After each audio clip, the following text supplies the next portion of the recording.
It's the fourth time it's happened, but once more, Georgia is ranked number one in the country. A little bit close.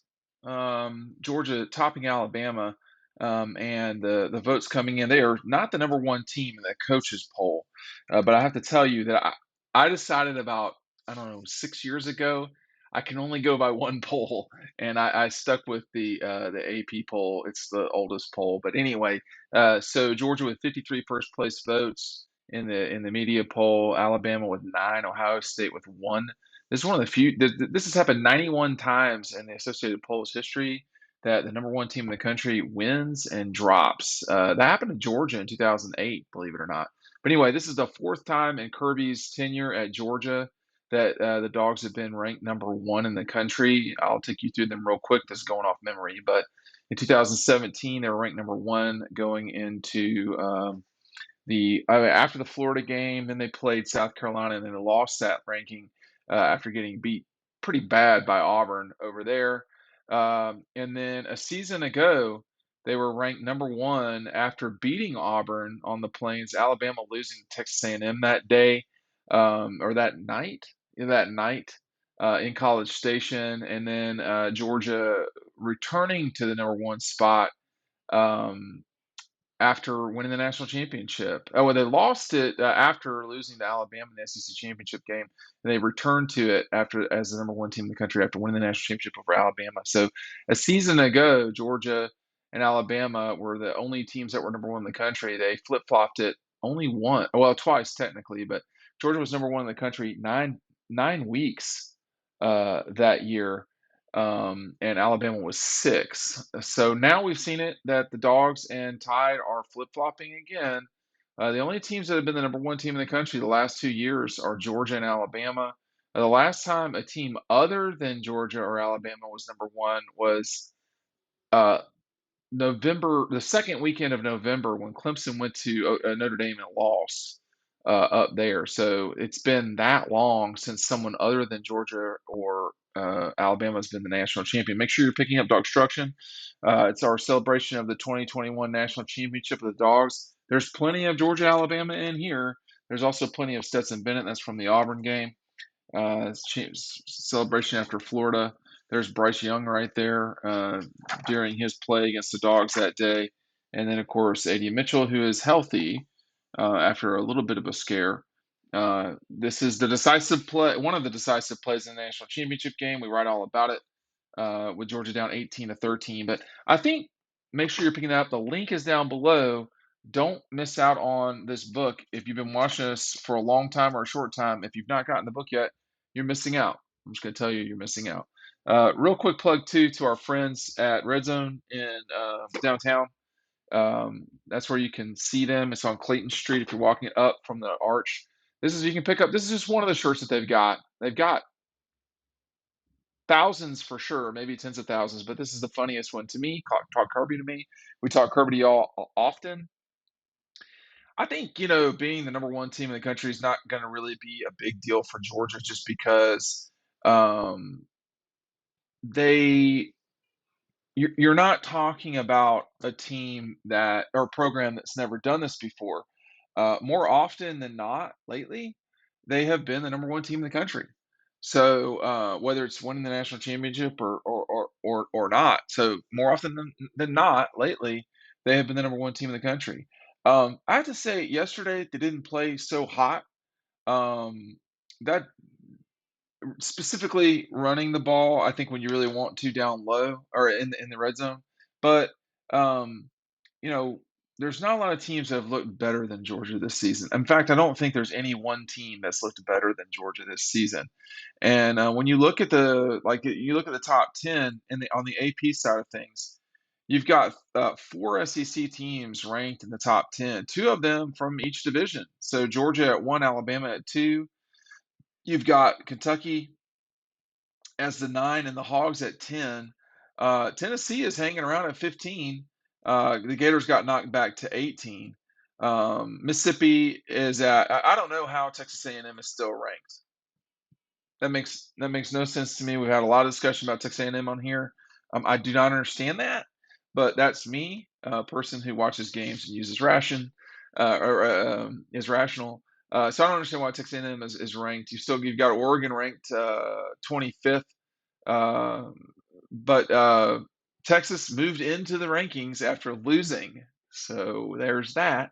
Anyway, you got Ole Miss at 20. The Gators are at well, you got Texas A&M, uh, the Rebels at 20. Florida, the Gators are at 18. Tennessee is at 15. You've got I don't want to skip anybody. Arkansas at 10, Kentucky at 9, Georgia and Alabama. So you got 8 teams, 4 from each division, actually. And we'll just see how this thing goes. I don't understand how you punish Baylor and move them down 8 spots for losing a road overtime game. I mean, I watched that whole game. That's a long way to drop Baylor. Um, I'm not sure about that, but anyway, uh, I think you this at the beginning of seasons. I was talking with an AP voter earlier today. At the beginning of seasons, I do not think at all it's strange to see wild movements because often you just get it wrong if you're the voters. Um, I think Florida was moved up too high at the beginning after their win over Utah, um, and now they've been punished pretty good. But to leave Texas A&M ranked at 18, I'm not sure about that. So um, anyway, there's not a ton of great situations right now. I think everybody, even Georgia, just yesterday was not a great day for college football. Matt DeBerry said I did not get a chance to watch Clemson. Matt DeBerry said they did not look great. Oklahoma was only up 7-3 against Kent State at the half. If Georgia's up only 7-3 against a directional school or against a MAC school, that's not going to work. So I think Kentucky being in the top 10 might be a little bit what's the word that might be a little high, but I think they're top 15, for sure. I thought Tennessee's win yesterday over Pitt, who I would not really have dropped a long way either. I think that was a gutsy win for Tennessee. I think Alabama had a gutsy win. Tennessee had a gutsy win. So did Louisville. Obviously, BYU did. There were a lot of I mean, all three of the late night games last night, which was off memory, Fresno, Oregon State, um, S BYU and excuse me, BYU and Baylor, and there was another one. Those were superb games. They lasted until 2 o'clock in the morning, but they were outstanding games. But I think for Georgia, I fully expect them to utterly beat South Carolina's brains in, and I'm not normally that way about it, but I want to watch Carolina play a little bit more. I know that they're struggling to run the ball, and that usually doesn't get better against Georgia, um, typically. So we'll just see. But I think you know I feel like I know South Carolina pretty well. I have a lot of ties in the state, and have a very good understanding of the culture of their program. And right now, they've kind of hit a point where they don't they're happy they don't have Will Muschamp because that wasn't going anywhere at the end. But this is a little bit like Don Draper, if you know who that character is. It's very good. Relationships are very good at the beginning, but they don't necessarily move forward in the most positive way possible. If you're Carolina, they're going to think they're going to lose to Georgia. Okay.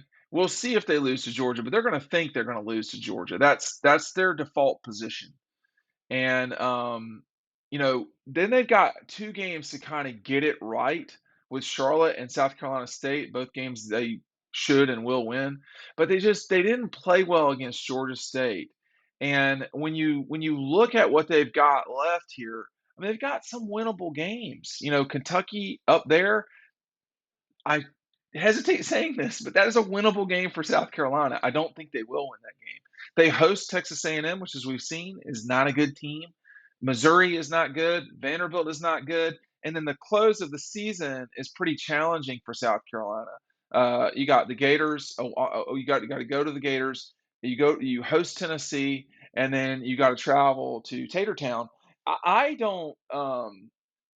I don't think at all it's too much to say that South Carolina can't steal one of those last 3 games. I mean, they beat Florida last year, but they don't have. They're going to have to win these games in different ways than a traditional, beat people up stuff.